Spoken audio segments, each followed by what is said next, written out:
So hello everyone, welcome to Jess Rider Piyal. So আমি কিন্তু চলে আসছি এই মুহূর্তে নেপালে। সো এখন কাঠমান্ডুতে আছি। আসলে একটা কথা না বললেই নয়, আমার যাওয়ার কথা ছিল মালয়েশিয়াতে, বাট আমার কিছু পার্সোনাল প্রবলেমের কারণে আর কি যাওয়া হয়নি। সো এটা আর কি শিফট করে নেপালে আসছে। আর এটা হচ্ছে আমার first international bike tour. So ছোটো ছোটো কিছু ক্লিপ থাকবে আপনাদের জন্য, আমি চেষ্টা করবো আর কি আপনাদেরকে দেখাবো। Okay, thank you.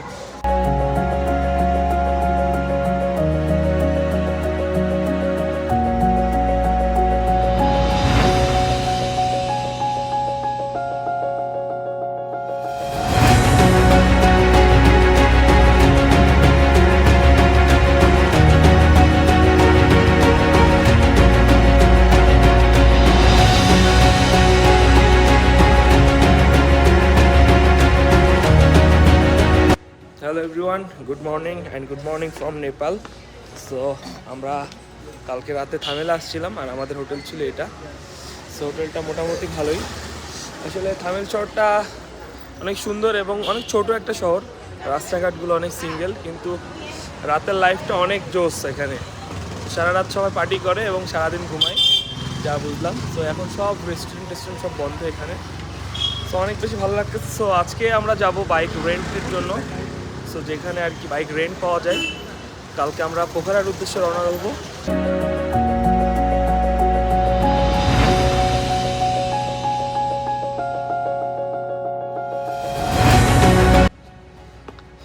সো আমরা এখন চলে এলাম একটি ভিউ পয়েন্টে। আর এখান থেকে পাহাড় দেখা যাচ্ছে এবং কাঠমান্ডু থামেল যে শহরটা সেটা আর কি আমার পিছনে আপনারা দেখতে পাচ্ছেন। সো অনেক জোস একটা জায়গা। যদিও আমাদের অনেক দিনের প্ল্যান, আমরা তো এখানে অনেক দিন থাকবো। ওই যে পাহাড় দেখা যাচ্ছে, অনেক সুন্দর লাগতেছে। সো আমরা এই মুহূর্তে আর একটা জায়গা ভিজিট করতে আসলাম। জায়গাটার নাম হচ্ছে দরবার স্কোয়ার। সো অনেক জোস একটা জায়গা। দিনের বেলা অনেক ক্রাউড থাকে, যদিও সারাদিন অনেক ব্যস্ত ছিলাম, বাইক টাইক রেন্ট নিলাম। সো নাও এই জায়গাটা আসছে। পিছনে দেখতে পাচ্ছেন যে অনেক বড় একটা, এটা মেবি মন্দিরই বলে। সো অনেক সুন্দর জায়গাটা।